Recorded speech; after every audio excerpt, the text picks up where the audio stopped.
Adam, bienvenue frérot, et on t'attend au centre. Vas-y, fais vite.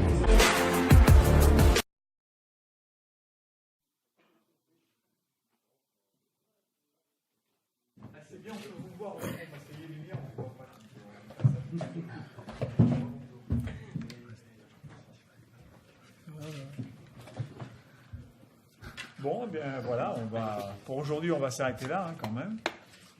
On a beaucoup de plaisir à accueillir Adam Ounas, que vous connaissez bien évidemment. On est très heureux qu'il y rejoigne. Encore une fois, ça fait partie des joueurs qui ont été ciblés et sur lesquels on est arrivé à concrétiser. Voilà. Je vous laisse le soin de poser des questions, comme tout à l'heure, aux joueurs et aux coachs. Bonjour Adam, William Bercé de Nice Matin. J'ai posé la même question à tes prédécesseurs. Pourquoi avoir choisi l'OGC Nice et est-ce que la présence forcément de Youssef Attal a appuyé cette décision? Non, j'ai parlé avec le coach, bien sûr, avant de venir. Il m'a expliqué le projet, puis les nouveaux propriétaires du club. Je pense qu'ils ont un très gros projet qui va se mettre en place dans les prochaines années. J'espère que tout le monde a les mêmes objectifs. D'ici là, essayer d'accrocher l'Europe. Et ouais, après, Youssef, il m'a parlé déjà bien avant. Il m'a dit que c'était un très grand club. C'est une histoire. Après, comme j'ai dit, c'est surtout les mots du coach qui m'ont poussé à choisir ce club. Je suis arrivé il n'y a pas longtemps, mais je sens déjà qu'il y a une très bonne ambiance dans le groupe. C'est comme une famille. Et j'espère qu'on va faire une très bonne saison ensemble. Question ? Antoine, la même question au coach. Un mot sur le profil d'Adam, son utilisation à venir. Son profil, c'est un joueur qui sait tout faire.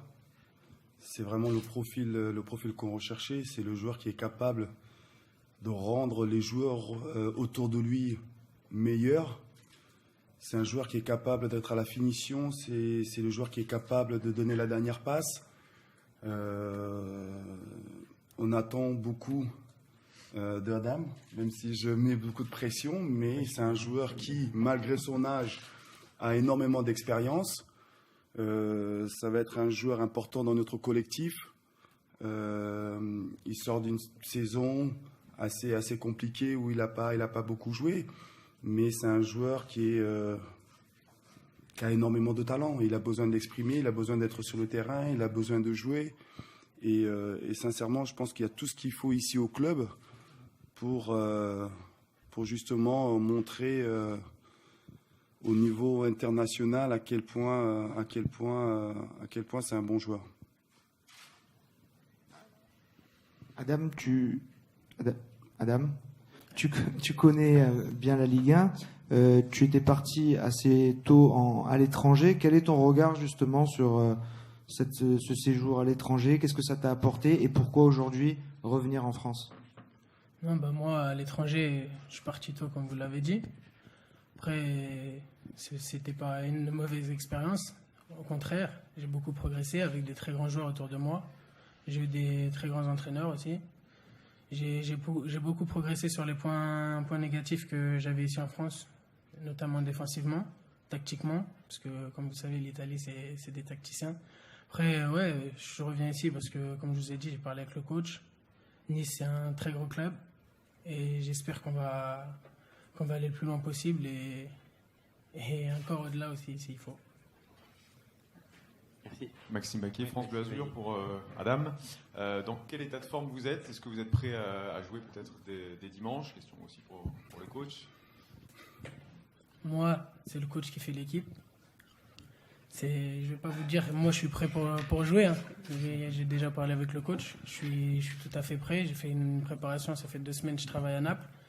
Je suis arrivé ici il y a pas très longtemps et je suis disponible. C'est le coach qui prendra ses décisions.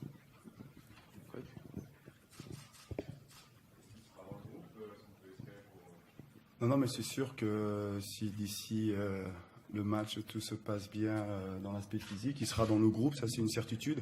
Après, ce temps de jeu, c'est quelque chose que on échangera et on prendra la décision au dernier moment. Mais ce qui est sûr, c'est qu'il fera partie du groupe. Physiquement, il est bien. Il a très bien travaillé sur ces 2 dernières semaines. Et après, au niveau du temps de jeu, on verra un peu plus tard. Coach, William, là. Oui, Depuis votre arrivée, vous n'aviez pas été beaucoup aidé au niveau des recrues. Cette fois, on a l'impression que enfin, vous en avez 3 d'un coup jusqu'à présent. Il va arriver une 4e, mais en plus des recrues de qualité. Est-ce que vous sentez que enfin, vous avez aujourd'hui tous les moyens à l'OGC Nice pour remplir les objectifs? Oui, c'est vrai que ces derniers mercatos ont été un peu compliqués. Mais au jour d'aujourd'hui, c'est vrai que ces joueurs, même s'ils arrivent un peu au dernier moment, dû à ce qui s'est passé, je pense que le club va continuer à grandir avec ces joueurs qui sont investis au club. Dans le futur, les mercatos seront peut-être un peu mieux travaillés pour nous permettre d'avoir les joueurs beaucoup plus tôt. Mais le club est en train de grandir parce que c'est pas évident et c'est surtout pas facile d'avoir des joueurs aussi jeunes mais avec autant d'expérience. On n'était pas les seuls justement sur Adam et sur les autres joueurs que vous avez pu rencontrer. Mais le fait que ces joueurs-là décident de venir à l'OGC Nice, c'est aussi montrer que le club est en train de grandir, qu'il y a les installations aussi qu'il faut pour justement les accueillir. Même si, entre guillemets, au niveau des terrains, surtout à l'Alliance, il faudra qu'on améliore. Mais avoir ces grands joueurs-là ici au club à l'OGC Nice montre que Nice, au jour d'aujourd'hui, est capable de rivaliser avec ces grands clubs au niveau du championnat français, mais aussi européen. Ici, coach, question pour vous. L'année dernière, on sait que c'est le secteur offensif qui pêchait. On a souvent mis le doigt dessus. Là, on présente 3 recrues offensives. Est-ce que ça va changer votre manière d'aborder les matchs? À quel OGC Nice on peut s'attendre cette saison avec ces renforts et ces nouvelles solutions devant? Notre objectif a toujours été d'essayer de créer du jeu, essayer de créer des occasions, marquer des buts, avoir un jeu positif qui est basé sur la possession du ballon.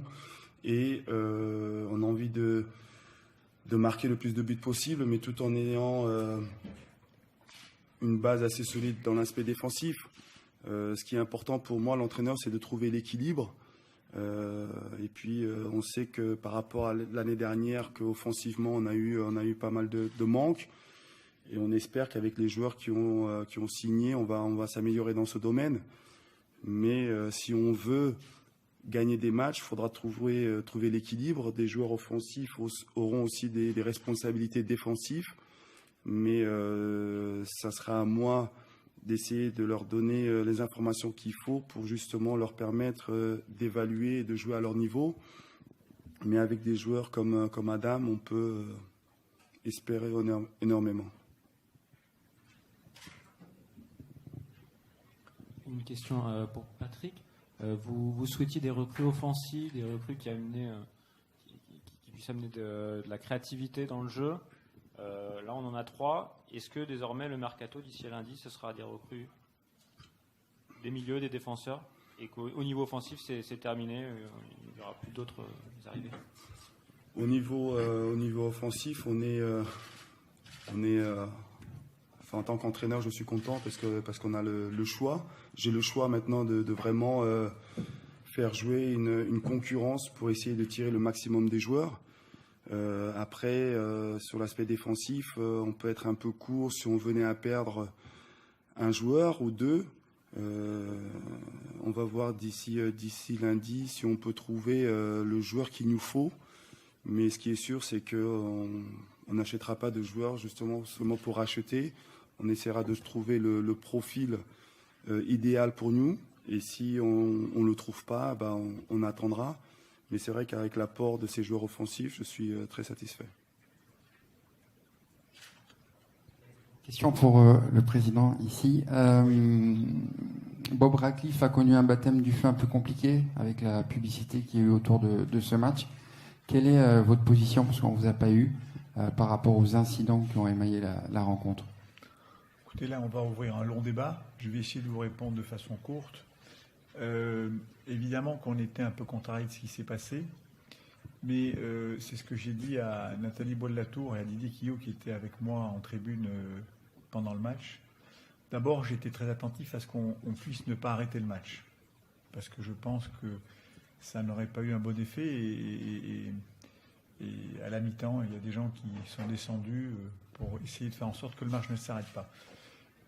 Après, pour le reste, j'ai dit à Didier et Nathalie, et je le pense sincèrement, ça fait, on est en train, en très peu de temps, de vouloir rompre, entre guillemets, on va dire une coutume dans les stades. Et je pense que la meilleure façon d'y arriver, c'est par le dialogue. Donc je suis ravi parce que j'ai vu qu'hier Nathalie Bois-de-la-Tour a proposé ce dialogue. Et moi, je pense qu'il faut se mettre autour d'une table. Parce qu'aujourd'hui, vous avez les ultras qui déjà n'ont plus la liberté de se déplacer. Et pour moi, ce n'est pas la notion du football telle que je l'entends. Je n'entends pas non plus les dérapages. Je n'accepte pas les dérapages dans les stades. Ils le savent.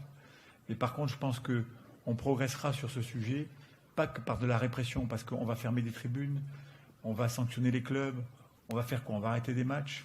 Déjà, la saison dernière, ça a été très compliqué. On a eu les gilets jaunes qui ont perturbé notre championnat. Je pense qu'il faut être très vigilant et très attentif à ce qui peut se passer, parce que ça peut se propager et ça peut devenir ingérable. Donc moi, je pense que sur ce sujet-là, tout le monde est en phase de se dire, bon, c'est plus possible comme ça, mais je pense qu'il faut se mettre autour d'une table avec les ultras, avec toutes les personnes concernées, les associations, et ainsi de suite, et trouver les bonnes solutions en accord avec tout le monde. Si on ne va pas dans ce dialogue-là, je pense ça va se braquer, et puis ça va amener à des choses qui, pour moi, seront compliquées cette saison. Donc je souhaite, alors moi je n'ai pas eu le temps malheureusement, parce que le mercato effectivement prend un peu de temps avant le lundi, mais je vais rencontrer nos supporters, parce que nos supporters, c'est une pièce essentielle de notre projet. Ça l'a toujours été, ça le sera encore. Donc on sera à leur côté, bien évidemment. Après, ça ne nous empêche pas avec eux d'avoir un dialogue extrêmement franc. On se dit les choses, agréables ou pas agréables. Mais au-delà de l'OGC Nice, je pense que c'est un problème national et que ce problème, il peut se résoudre, du moins je l'espère, mais par le dialogue. Ce ne sera pas par les sanctions systématiques de fermeture des tribunes, ainsi de suite. Je pense que ce n'est pas la bonne voie. Je pense qu'il faut écouter toutes les parties, toutes celles qui ont à se prononcer sur ce sujet-là.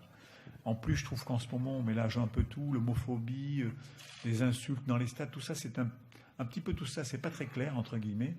Et voilà, j'ai un souhait, c'est que ce dialogue s'ouvre. Alors apparemment, il y a déjà des réunions qui sont organisées pour le début septembre. Et voilà, nous, en tant qu'acteurs du football, on souhaite que, bien évidemment, tout ça s'apaise et surtout que chaque partie puisse s'exprimer, trouver son lieu pour que tout ça s'arrête d'une certaine façon, mais pas par la répression systématique. Parce que je ne pense pas que ce sera ça qui amènera à stopper ce genre d'événement. Mais bien évidemment, c'était une première au stade, en plus pour la famille Ratcliffe.